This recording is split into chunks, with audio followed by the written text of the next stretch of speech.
What's up, everybody? Welcome to the Nerd Enthusiast Gaming, Wrestling, Poker Podcast There you go. show. Our first crossover event. It's a crossover event. It's all of us together. So we got one person from our poker show, one person from our wrestling show, one person from our gaming show. So I'm Matt. I'm from the gaming show. You guys can go ahead and introduce yourselves. Brian from go the ahead. Poker Podcast. Chris, go ahead. Yeah, I'm Chris Francisco from the Nerd Enthusiast Wrestling Podcast. What's going on, everybody? And we're here to go over the WWF Royal Rumble. Yes, I'm sorry for you children out there. Yes, it was once called WWF. Yeah. So we're That's playing. We played, and we're talking about WWF Royal Rumble on the SNES, and we're going to talk about the Genesis one for just a little bit. June 8th, 1993 was when this was released on Super Nintendo. So we're approaching, 28 years on this. And then September, wait a little bit longer, September 15th in 93 was when it came out for Sega Genesis. From what I understand, you guys have played the Sega Genesis version, but realistically, we played this on Super Nintendo. Yeah. Right. Yes. Okay. So the much different from the wrestling games of today, or even the last 15 years. This had a very limited roster, and actually, what's so wild about this, and what we were talking about before we hit the record button, was what in the world the WWF was thinking at the time to have separate rosters. Except there's one massive difference in the rosters. So on one version, there was no Hulk Hogan, right? There's no Hulk Hogan on one version. He was specifically on the Sega Genesis. So if you had Super Nintendo, you did not get a chance to play with Hulk Hogan. Whatever the reason was, I don't know. Chris, he was only the biggest wrestler at that time, right? Yeah. He was only one of the biggest entertainment names globally at the time, right? So if and I know, Keen, you looked it up. I'm not sure, Matt, if you did. There's still been no reason in the interwebs as to why Hulk Hogan was not in this video game. I couldn't find anything about it. That information may or may not be out there. I'm not sure, but from doing some brief searches and stuff, I couldn't see anything.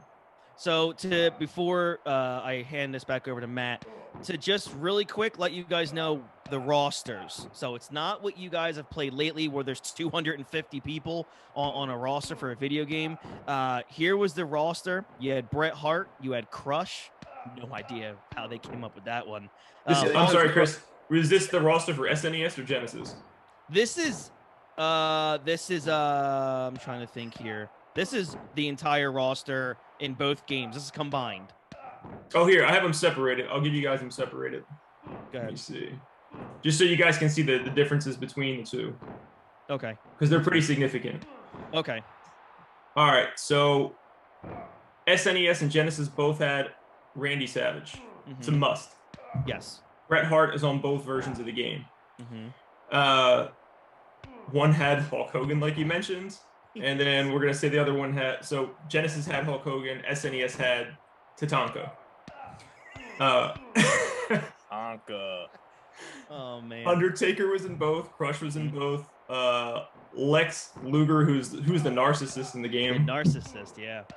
Shawn Michaels is in both. Mm-hmm. The SNES version had Ric Flair, and the Genesis we got Papa Shango. So, yeah. Goodness. Razor Ramon was in both. Mr. Perfect was in the SNES version. The Model, there's a classic, is in the Genesis one. Good old Hacksaw Jim Duggan's in the Genesis one. Yokozuna is in the SNES version. Mm-hmm. And then finally, IRS is in the Genesis version with his doppelbanger Ted DiBiase in the SNES. You said Undertaker was in both, right? Undertaker is in both, yes. Yeah, yeah.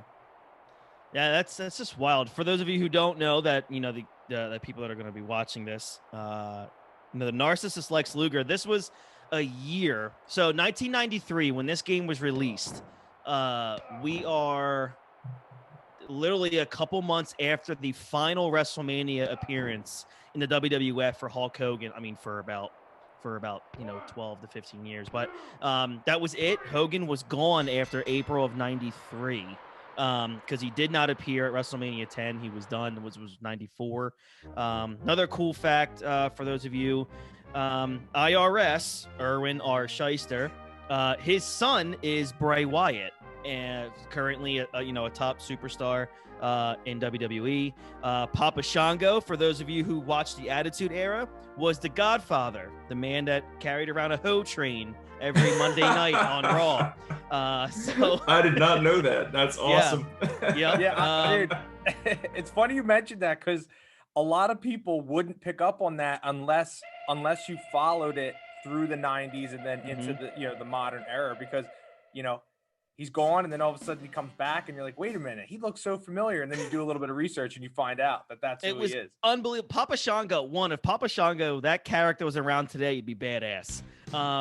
He was Papa Shango, then he was Kama, like a bare knuckle fighter, and then people started to know him when he was in the Nation of Domination during the beginning of the Attitude Era, which had The Rock, Mark Henry, I think, was there, and then there was some Farouk, Ron Simmons. But yeah, Papa Shango, man, he's been around a long time. But I personally am a huge fan of the Papa Shango gimmick. If you guys ever look it up on YouTube, it was wild for 1993.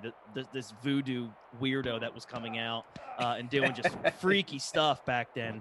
It was something different. He was entertaining to watch, that's for sure. Oh, for sure. I mean, he's got a skull that's got smoke coming out of its mouth and things coming out of it, and he's like hemorrhaging in the ring. It was really odd to watch when you're like 8 years old. That's the thing. I think for everyone out there listening, I would think that the majority of the people are in their 30s, maybe some in their 20s. But I was 10 when this game came out. And I mean, I was so in on WWF at this stage in the game that, like, when this game came out, it was like the game to own if you were watching WWF at the time, because it was really the first attempt at one of the more popular events, which was the Royal Rumble. I know as a kid, WrestleMania was great, but I loved Royal Rumble because you had 30 people entering the ring, and it was just complete and utter mayhem. Yeah, and you never knew who was going over the ropes or who was going to team up and kind of take it on. So yeah, Barone and I on our wrestling podcast, we talk often about what our favorite pay-per-views are, because like you said, WrestleMania, it's like every other event, but it's the Super Bowl of professional wrestling. But the Royal Rumble, man, it's when you're our age and you've watched it for so long, the Rumble was like really the only one left that gets you excited, because it's still the most unpredictable thing left in pro wrestling is the Royal Rumble, because you just don't really know. Right, they could be wanting to push somebody over, and that's like their first shot of like getting it, where it was somebody you wouldn't even think about before, and now they're having a shot at the belt. Exactly, and the Rumble is so special because it's January, it's a new year, and it officially starts your road to WrestleMania. So the Rumble gets you amped for that beginning part of the year. And to go back into this game, it had tons of new features. I'm not sure if you guys were going to talk about it, but they had on-screen meter grappling. They had steel chairs. We're going to talk about the grappling. Oh, good. They had steel chairs that could be used as weapons for the first time. It also adds like a variety of new moves, including like you could use illegal tactics. You could choke them, and you had finishing moves. It was the first video game where wrestlers could use their finishing moves. Yeah. So it was. I love it. I think according to a couple ratings I read online, it got an 86% positive rate on a lot of places. But yeah, I mean, I was watching before we did this. I was watching it on YouTube, and it was just, I can't believe I enjoyed something like that back then. When you look at what you have now, but yeah, I love it. And like Keen said, man, you were 10, I was 7, 8, and it was everything you had back then. Yeah. Yep. So when you start out the game and you turn it on, the first thing that you get is some actual music from like the wrestlers and stuff, and it flips through the wrestlers, and you're gonna hear somebody's song, and then you get into like choose a character, and it has the digitized like sort of photo of each character in there, which for the time looked really, really good. Like it's like, oh my god, Undertaker looks like Undertaker, and it has like his 16-bit theme music like playing in the background. I can't think of a better way than like they nailed the opening to these games, at least especially at that time. It got better in time, of course, but during that time, that was something awesome, I thought. Yeah, the music was one of the positives that I had listed, was that, that even though it was, like you said, the 16-bit version, when you're 10, you don't know any better. And that was the best part, because when a character would come in, especially in the Royal Rumble, you would get a snippet of their play and music when they would like come on screen, and you're like, yo, there he is. Because the unpredictability of it, you never knew who was going to come in. So and the graphics, even though they were 16-bit, you could tell who was who, and that was a big jump from going from the 8-bit games and the early 16-bit wrestling games. Like, you could kind of get an idea, but they did a great job with like adding unique features to know, like, oh, look, there's Undertaker, no doubt. There's Mr. Perfect, no doubt. You know what I mean? Well, yeah, what I liked about it too was for that time, if you played, let's just say, Tecmo Bowl for Nintendo, and you clicked on, you had a team and you had like the Eagles and you were using Randall Cunningham. There was never like a photo of Randall Cunningham. You got to see him. Where in this game, when you're picking your player, it's going name to name, but it's a big picture up there of the actual wrestler. It's not a cartoon version. It looks like they got, for 1993, like stock versions of a photo for or what they call gimmick photos for wrestlers. So it was almost like, wow, this is pretty cool. It's like technology stepped up a little bit. I have real photos of these guys I'm going to use. And then, for me, the gameplay itself, and I'm sure you guys will get into it, it just felt so big. If you look at the game, the ring is gigantic. And then the outside of the ring is also gigantic. So there was just so much going on, and it was something that was just so brand new.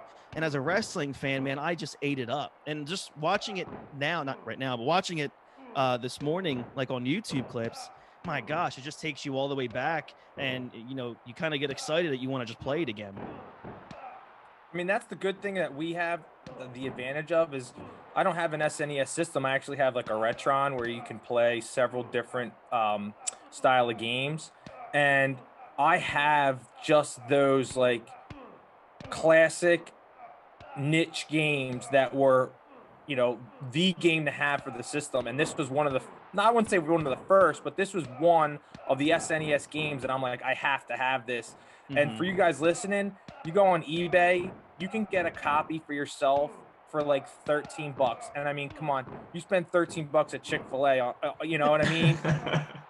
And it will bring you back, and you will get hours of enjoyable playing out of it, just because even though it's a 16-bit game, it's still a little bit difficult, and we'll touch on it with the grappling. I mean, Matt, that was one of the features that came in that, I mean, if you didn't have a turbo controller when you were 10, you were not getting through either the Royal Rumble or the tournament style, where you have to go off against all 12 wrestlers in the game. Yeah, it was definitely a challenge for sure. Like, even going back and playing it. So just so you guys know the order that I played them in recently, obviously I played these decades ago at this point, but when I played them recently, I played the SNES version first, and the grappling took me a while to like figure out, but I feel like I wrapped my head around it pretty well. The Genesis version, I feel like they changed the grappling in the Genesis version, and the Genesis version in particular seems like whoever went to do the grapple has like a gigantic advantage, like just a massive advantage on the Genesis version specifically. On the SNES version, I feel like I could fight them a little bit, and like I have a pretty good chance on that one. It felt more fair. Where Genesis was just like, oh, I got you in the grapple, fuck, you're done. Whatever I wanted to do to you is going to happen. So that was kind of annoying on the Genesis side of it. It was just like, I felt that it was less balanced. But what's super odd also with the grapple is, if you try to do it when the match starts, you guys, your energy level or what your health meter or whatever the hell that meter is supposed to be, energy or health, they're even. So if you grapple in the beginning and you don't wear your opponent down, you're probably just going to like start the grapple and like nothing's going to happen. You're just going to be able to both fight each other off, and you're like, the grapple's just going to break. So almost all the time when you start these matches, it almost always starts with just punching and kicking for like a few minutes until you start wearing down your opponent. Yep. The controls, and we already talked about it before we started the pod. You know, that was one of the pluses to having the SNES version, was that the controller, if you didn't have the 6-button Sega Genesis controller at the time, I mean, most people did, but you might have still had the 3-button. It's so much better with the SNES version, just because each button is devoted to conducting one move. Where, you know, if you're jamming R, you know that you're going to have your special move if the guy's stamina's ran down, or if you're pressing Y, you know you're going to throw the guy, or whatever the case may be. What do you think about that? Yeah, I agree. The 3-button Genesis controller, I didn't use this time around, but I'm sure that's what when I was a kid, that's all I used.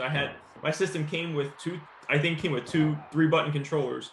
And during that period of time, your parents never bought you new controllers or nothing. New controllers weren't a thing when you were a kid in the 90s. Like, you didn't get new controllers unless it was like your birthday or Christmas and you specifically asked for it. But now you're taking away a game from yourself. So basically, any kid that didn't have tons of money in the 90s, whatever controllers you got with your system, that's what you had for the eternity. Exactly.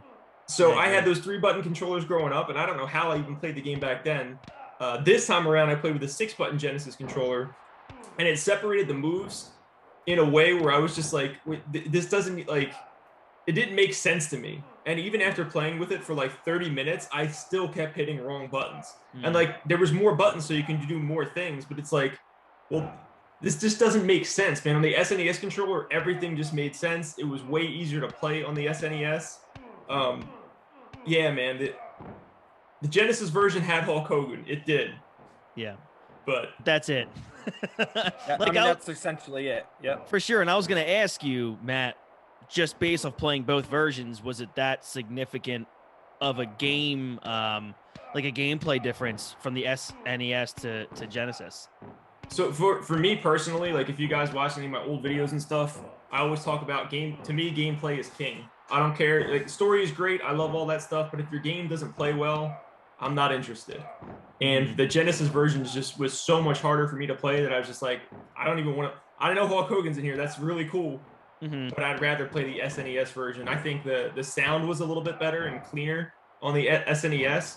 The Genesis had that classic Genesis sound, which I do love, but it still just sounded a little bit better on the SNES. The graphics, I thought it was a little bit like clearer to look at on the SNES. It was a little bit more like, I don't know. Colors were like almost like blending together a little bit in the Genesis version. So I mean, overall, but like, looking at the overall picture of things, I would take the SNES version all day over the Genesis version, even though Hulk Hogan wasn't in there. I did pull off a leg drop though, so I was very happy about that. Good for you. How many buttons you had to push for that? Dude, I don't even know how I did it. That's the worst part. I was like, how the hell did I do that? That was awesome. Oh my goodness. You didn't spend enough time playing. That's why. Yeah. It's like playing Mike Tyson's Punch-Out. You play it one time and you're like, all right, I remember how to do this or how to do that.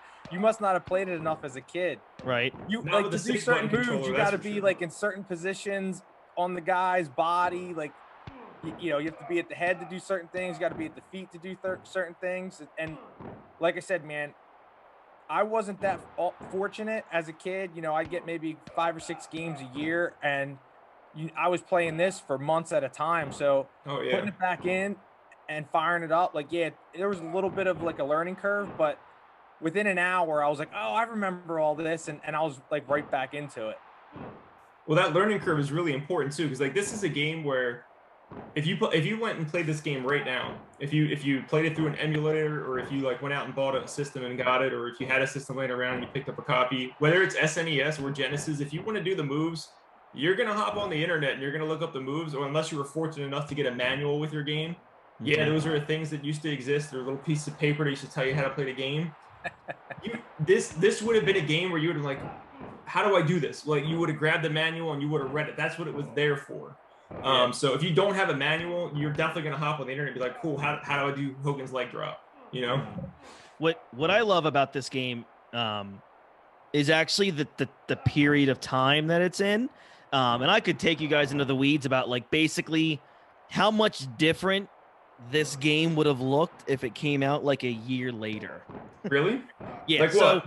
I'll tell you. So basically, like I said in the beginning, Hulk Hogan was gone basically around this time, maybe a little bit longer before December. I think he was gone.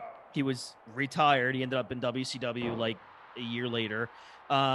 Jim Duggan was gone. Mr. Perfect left a year later.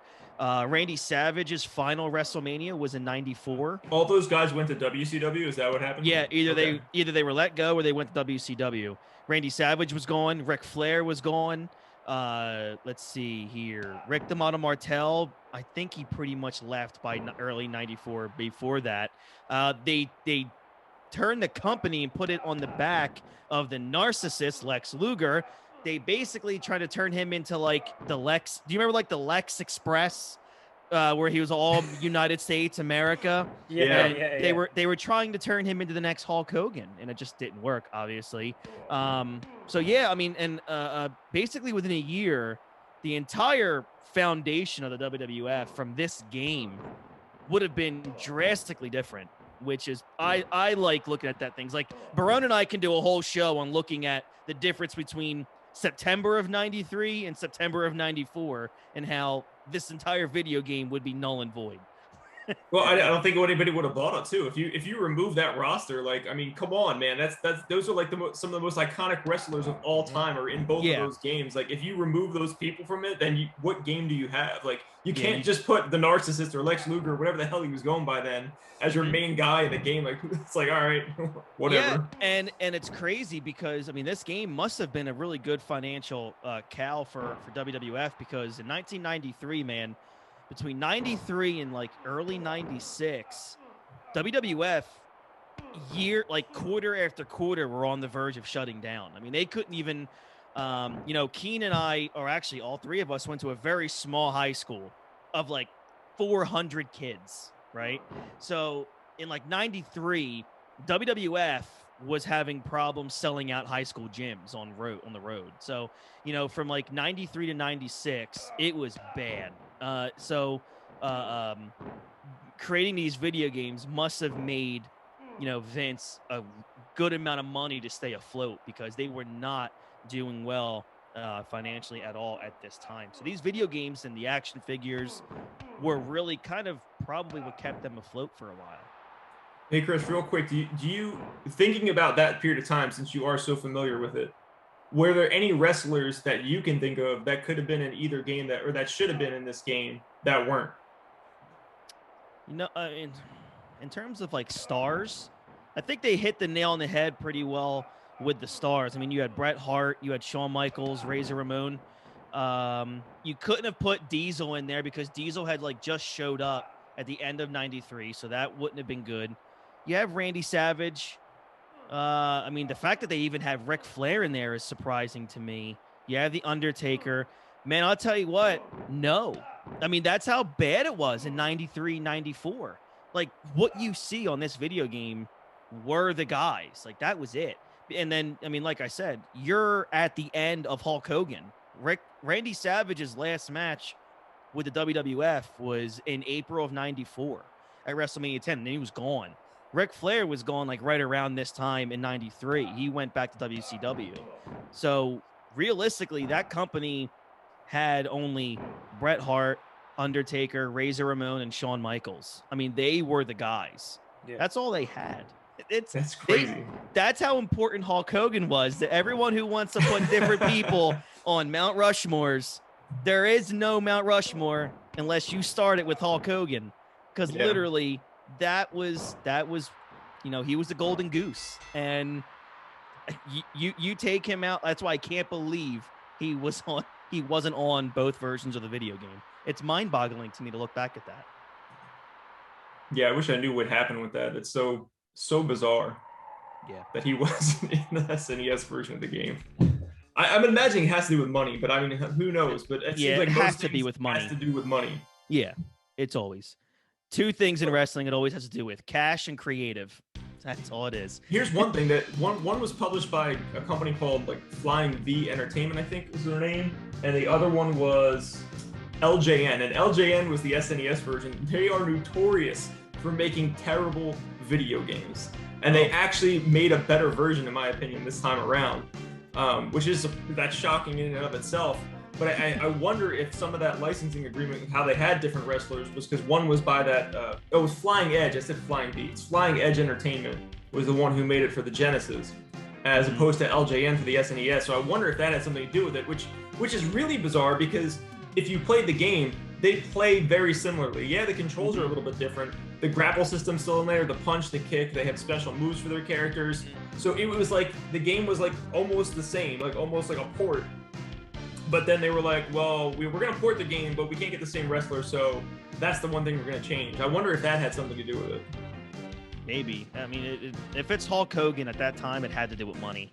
There had to have been agreement somewhere where, you know, if he only shows up on this game, you know, that company will pay WWF more or pay Hogan more in royalties. It has to be. There's no other logical explanation why a video game would come out only July, August, like 3 months between itself, and Hulk Hogan is magically not on one of them. I think maybe that's what played into it, is that maybe there was a reason SNES didn't have him on their platform, and then Sega was like, look, in order for us to compete with a game that's been on the market for 3 months already, maybe we need to put something in here that gives us more marketability with our product, and that's why they went with Hogan. I'm assuming that maybe he wanted a certain amount of royalties as a result of being on the SNES version, and they weren't willing to pay it. And then Sega was like, well, let's see what we can do to get him on this game so that we can compete with the game that's already been on the market for 3 months. I don't know, but looking at it, you know, from that perspective, it's like you guys already said it. Why wouldn't it be on both versions? There has to be a reason, and it's probably the bottom line, which is always the dollar bill. You know what I mean? I mean, that kind of gamesmanship, Matt, doesn't that kind of go on a little bit kind of these days on a much broader scale with Xbox and PlayStation, where a game specifically gets these features or is only on PlayStation or only on Xbox? Like, realistically, I mean, everything should be open to everybody, but I mean, there's still those side deals that go on where if you release it specifically on Xbox or specifically on PlayStation, isn't there a bigger piece of the pie for both? Yeah, there's usually, so they have different contracts for different things. I won't go too in depth. I'll give you like a really broad look at it. So Nintendo, we'll start with them. If you put out a game on PlayStation or Xbox first, and then you put it out on Nintendo Switch later, you have to pay more money for the Switch version of the game. So if the game came out for $30, like, you know, say it's kind of like a budget title. It came out for $30 on Xbox, $30 for PlayStation, but then 2 months later it came out on Switch. It's going to be like $35 on the Nintendo Switch. Nintendo charges those companies like a penalty for not putting it on their system alongside the other ones. Makes sense. First for that. PlayStation is like really, they spend a lot of money to go out of their way to get exclusive content. Not so much games. I mean, games are kind of like from third-party publishers like Activision or something like that. They're pretty much universal everywhere. Like, those companies don't want their games to be on one system. They want them to be everywhere because it's going to make them more money. Yeah. But what Sony tends to do is they put out, and Xbox does this to an extent, but Sony really is the proprietor of going after those companies with a truckload of cash and saying, cool, Call of Duty, you're going to have your, you know, we're going to have exclusive content 30 days first on PlayStation before it ever goes to an Xbox. So that's kind of what PlayStation's been doing for the past few years. And now Xbox is probably more focused on Game Pass at this point. So they would be like, they're not rolling up to get exclusive content, but like there's a game called Outriders coming out like in a few weeks, I think. And the PlayStation and Xbox versions are the same. However, they brought up a truckload of money to them and were like, hey, can we get your game on Game Pass? And Game Pass is like a monthly subscription for you guys who don't know. You pay like 10 or 15 bucks a month, depending on how you do it. And you get access to like 100 games. It's like the Netflix of video games for Xbox. And that game, Outriders, is not owned by Microsoft. It's owned by this third party. So they paid the third party. So now if you sign up for Game Pass for 10 or 15 bucks, you can go play Outriders day and date that it comes out on PlayStation. Only if you get it on PlayStation, you got to go buy the game for, you know, $60 or whatever it's going to be. Oh, I see. But by the way, I have a couple names that I would have added to this game if you want me to still tell you. Yeah, definitely. Okay. So I definitely would have added Bam Bam Bigelow. Nice. I would have added Doink the Clown. Doink, yeah. I definitely would have added Owen Hart. And then I probably would have added the final two because they were there until the end of '93 contractually. So it would have been good for the adults or like the late teens that were probably playing this game. I would have added Sergeant Slaughter and Roddy Piper. Oh man, Piper would have been awesome. Yeah, so I mean, looking at the roster there, these guys weren't around often in '93. But okay, I don't know why the hell you wouldn't just put Roddy Piper instead of IRS. No idea who makes those decisions, but yeah, those would have been like the four names that I probably would have added. You know, people might argue Tatanka, but Tatanka he's in the game. He was really popular in the early '90s.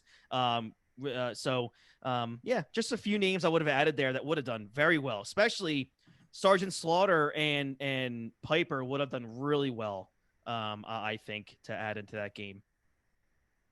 Yeah, I definitely agree with that. Mm-hmm. Let's see. So looking at some of the graphics, I think for the time we already touched on it, like it was pretty spot on with you know, each character and the way that they appeared to be in the game versus real life. The only complaint I had, and Matt, I'm sure you pointed this out, was okay. So in the SNES version, they had Yokozuna, right? And Yokozuna at the time was, you know, I would say he was like the villain that you kind of wanted to love just because of who, you know, what he represented. I mean, this guy's over 500 pounds, and in the game, they did a really poor representation of him being over 500 pounds because I remember, you know, during Royal Rumbles, if he was involved, one person was not getting Yokozuna out of the ring. And in this game, you have the ability, if you know, to get him out of the ring during the Royal Rumble with one person. So you can do it with one arm, man. He just grabs by one arm and is like, I know. That's what I'm saying. Like, that was one thing that even as a kid, I remember being like, yo, this dude can't throw Yokozuna over the top ropes. Like, and it wasn't realistic in that sense, but I mean, again, it's a 16-bit, you know, video game that it's not going to hit everything, you know, perfectly right. You know what I mean? Absolutely. I mean, and to be honest with you, listening to you guys talk about the gameplay, I don't know if like 3 years later you guys played, there was a PlayStation game called WWF In Your House. It was probably to this day still the most difficult video game I've ever played in my entire life. You know, there was a time like if you had to get like a finisher, your guy would light on fire and then you would do like a finisher. But it was so difficult, and like the movements, like the grappling system was just not good. And I think that was Acclaim. I think Acclaim did In Your House. But like, you know, we're even in '93, you're 5 years away from, I think when WWF released like Warzone, which you had Austin Rock, that was like the first Attitude Era video game. And that was just incredible. I would love to do a cover on that one day to kind of, I'm sure I can find the financials of that game. But yeah, you go back. I wish I could find something on this video game in '93, you know, the royalties, you know, what wrestlers got paid for these video games, because the way WWF always worked was always different than WCW. You know, WCW offered guaranteed contracts, you know, but you didn't make money on your merchandise. You didn't make money if you appeared in a video game. You had to sign a deal specifically like with that company. With WWF, they always said, you know, we can't offer you guaranteed contracts, but we can offer you, you know, opportunity. And what opportunity meant back then in '93 was you were guaranteed. It's the only guarantee pro wrestlers have, and you guys can fact check me, whoever's listening or watching. In 1993, the only thing you were guaranteed in a WWF contract was $25 if you were on Raw. you were guaranteed at least $25 if you appeared on Monday Night Raw on television. So crazy. So realistically, and some of these guys still made millions of dollars because they were independent contractors, which is bullshit now. But, back then, you made, if, Hulk Hogan was on a card and you sold out an arena, you got a piece of that pie. You got a really good piece of that pie. If your merchandise sold, you probably made 40% of that. They made really good money on merchandise back then. To, kind of tell you guys, I think Jim Ross, famous announcer, said this on a podcast a couple weeks ago, where in 1998, Stone Cold Steve Austin signed the very first $1 million guaranteed contract, right? Oh, wow. $1 million per year. He made $13 million that year just on his Austin 316 t-shirt. Wow. So that's what WWF offered back then. Even today, a lot of these guys make a lot of money off of their merchandise or what a pay-per-view does. So yeah, that's why I would like to know the Hulk Hogan thing was, because it had to have been money, like Keen said. I just wish I knew what that dollar amount was, but yeah, that's the wild thing about WWF and how they pay their wrestlers even back then. Yeah, getting back to what you said about the PlayStation game that came out a few years following this and the difficulty in the controls. Mm-hmm. That's the one thing that I enjoyed about this game. And if you were able to perform your finisher in this game, it was one button to do it. And you just had to maybe be positioned in a certain way, if you had to be off the top rope or you have to be at the person's feet. And I compare it to like Mortal Kombat. Like when you would, kill your opponent and then you would like finish him, you would have to hit a series of buttons in a certain order in order to perform your finisher. And if you didn't do it fast enough, the guy was just going to fall over and die. The best thing about this was, like, if I wanted to do, the figure four leg lock and the dude was on the ground and his stamina bar was toward the bottom, it's flashing red, all I had to do was press R and I was doing it. I'm like, yeah, there it is. Yeah, it's good. That was so satisfying. But like you said, like they got so complex with games and the controllers, you have to press, back, forward, roll it forward, X, Y, Z. And then it's like you perform it. If you miss one button out of that sequence, you miss out, and you're like, oh man, you basically got to start off from scratch again, So, well, let's not forget, guys, we were also the generation that would go on dial-up internet to print out cheat codes for every video game. Jesus. So playing, or you paid a monthly subscription to Nintendo Power or Game Informer, Man, I used to get, my parents would be so pissed when we would get like the first Grand Theft Auto on PlayStation, and you would go to this website and print out like 8 pages of colored ink of just cheat codes. So when I play these games now, back then, like this game, I go, oh man, it was so much simpler back then. just press this one button and I can do a finisher. This is perfect. On the perforated green and white paper too. Yeah. Oh man. Oh, it's good. Those dot matrix, is that what it's called? That paper? Yeah. Yep. God. But you guys don't have to print anything anymore. You just look at everything in your phone. You don't even understand how much we were printing things in the 90s. Like, oh, I need to go to this place I've never been. I'm gonna go print out directions. You almost sigh if you have to print something. It's like, oh, I actually have to get up. I have to turn my printer on, and then I got to print it. It's insane. Overall, what did you guys think of the game? I thought the game was surprising, especially when we went back to play this. I didn't know who made it. When I saw LJN made it, I was like, Jesus Christ, this is going to be a disaster. That was my initial thought as soon as I saw their logo. I was like, of course I'm going to give it a shot, and I thought it was very good. Nice. I think at the time, kind of like how Keen was saying earlier, at the time when I was a kid and I got that game, I would have been like, this is awesome. This is all I'm gonna play. I don't need a game for like a year. I'm good. This is all I'm gonna do. So I think at the time when I was a kid at that age, I would have thought it was great, especially the graphics and stuff. They did do a really good job on the game. They couldn't have done that much better with the technology they had at the time. I think that they did do better later on when you get to WCW versus NWO Revenge. That game specifically is absolutely amazing, and the controls aren't super complicated at that time. So, I mean, to me, that's my favorite wrestling game. Mm-hmm. Still to this day, I need to go back and play other ones, of course, because I haven't played any of the newer ones, and I'm not familiar with all the PlayStation ones. But this game I think would have been great, and I think it's still good today. I think the Genesis version, like maybe a few ticks below that, just because I feel like that game's grappling system sucks really bad, like worse than the SNES version.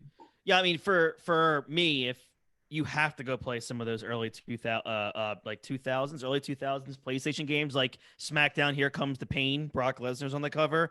Oh my gosh, like one of the greatest games. It was one of the first games that had like a legitimate story mode where they spoke, like you could actually hear the actual wrestlers. They must have voiced over 1,000 different things with a lot of these guys. It was incredible. But what I loved about this game is, and like you said, and this is so trivial when you think about it today, is if you were Hulk Hogan, you knew it was Hulk Hogan. If you were Bret Hart, it looked like Bret Hart, or Undertaker. Like, it wasn't just 8-bit guy or 16-bit guys in there that might have had pants or spandex underwear, and you had to be like, well, I mean, I guess it might look like him, but Hogan had the yellow hair, and that's what I liked about the game was it actually looked like the guys that you chose. And it's trivial, but Yeah, I mean, I totally agree, and not to kind of repeat what Matt said and kind of what you touched on. I mean, for someone, and I already said it, for someone who only got a couple games every year, Christmas time or my birthday or whatever the case may be, I like the length of play.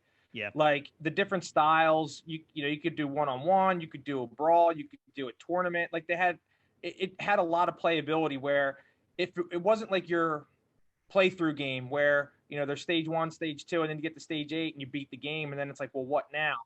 This, you could go through tournament mode with each wrestler, kind of get a feel for how they do their special move, and you got to play. And the best, and Matt, I know you're going to agree, is when you had a friend over, because you could do tag team mode with your friend, against your friend. You could do a Royal Rumble with your friend, and it just added to that, like that fun factor where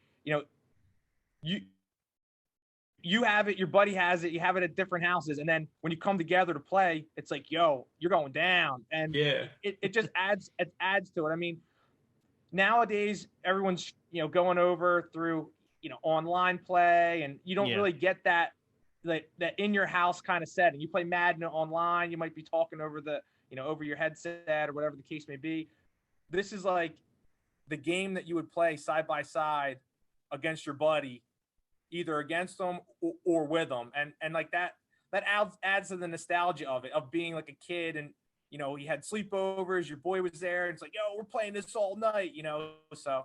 Yeah, I mean, you're so right, because I literally, because I'm like a vampire, which is weird. I mean, I don't go to sleep until like 1 o'clock in the morning, which is weird because I'm a parent. So you would think I'd be knocked out by 9:30. I know it's so weird. But like just the other night, I was downstairs in my living room and I literally watched the N64 full gameplay of GoldenEye. I just watched it. Nice. And it just takes me back, and I do it all the time. And it takes me back to what Keen said with these kind of games. I can vividly remember, man, my next door neighbor in my I guess youth home. We would be over there, man, from like 8 a.m. to like 2 a.m. the next day, like 4 or 6 of us doing a tournament of GoldenEye. And it would just be a worse foods, soda. Like it was just, that's the stuff that I miss. And like Keen said, now you don't get any of that because we're doing this. We have headphones on and we're talking through like a microphone to somebody else. But it's these video games, man, that I miss, where you have your friends over and like you just trash talk, you get pizza, and you just have a good time. Yep, for sure.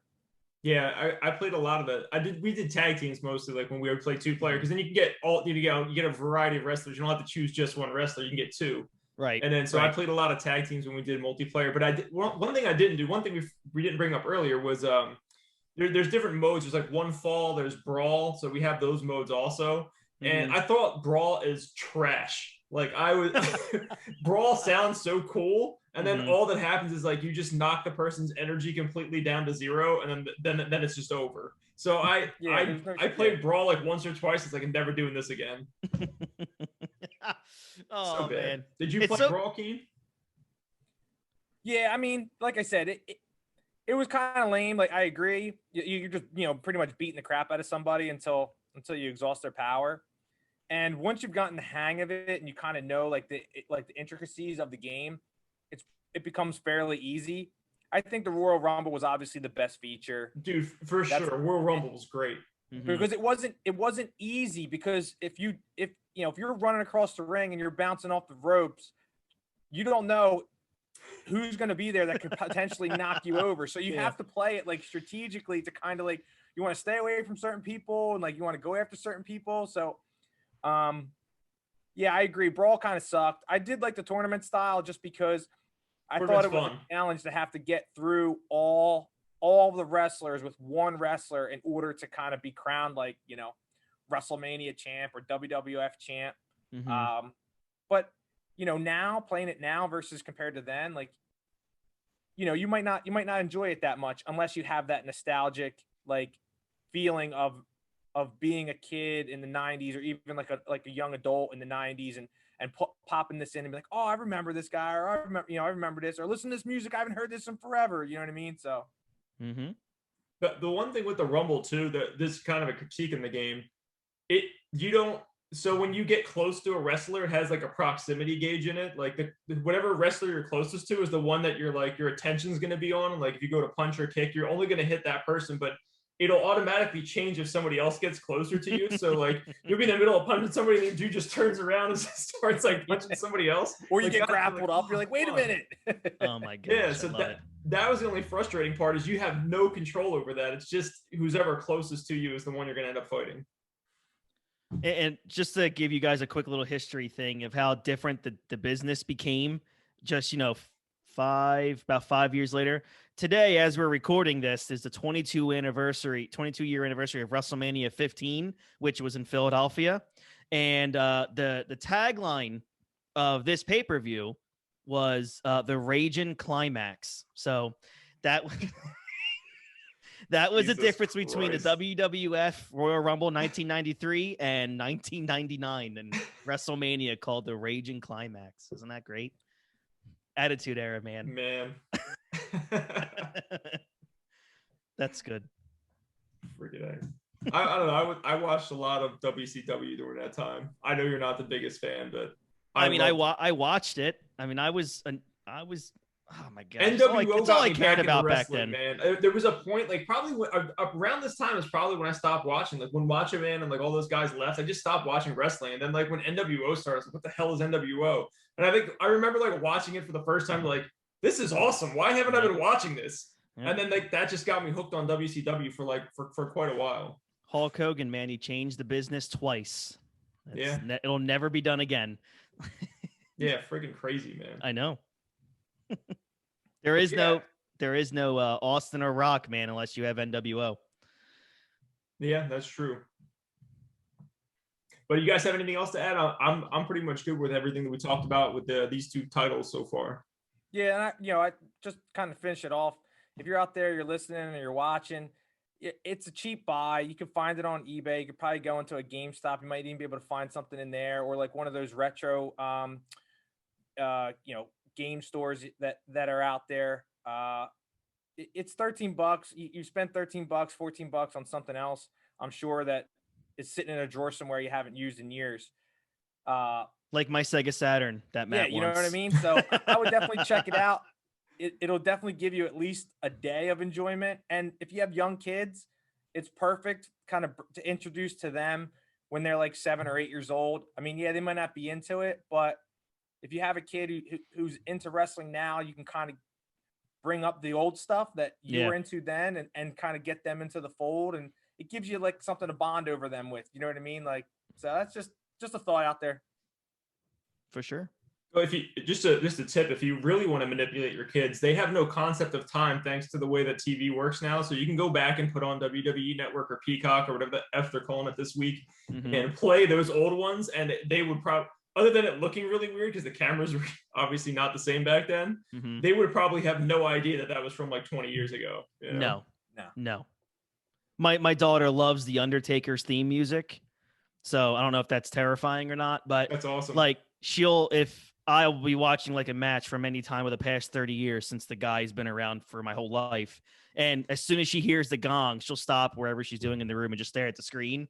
I'm like, all right. So I was like, I got her right now. She's 2.5. Let's just keep this going. That's awesome. Yeah. All right, guys. So make sure you follow us at Nerdthusiast on Facebook, TikTok, Instagram, Twitter. We're all over those places. Please support our content. You guys can get exclusive shows from all of us now. So every month we're putting out exclusive content from our poker podcast, our wrestling podcast, and our gaming podcast. So if you were in there for the month of March, you guys got 3 exclusive videos, and that's going to continue. So if you want to get exclusive content from us, please support us over there. We really appreciate it. Thank you guys for checking this video out, and you guys take care. Thank you.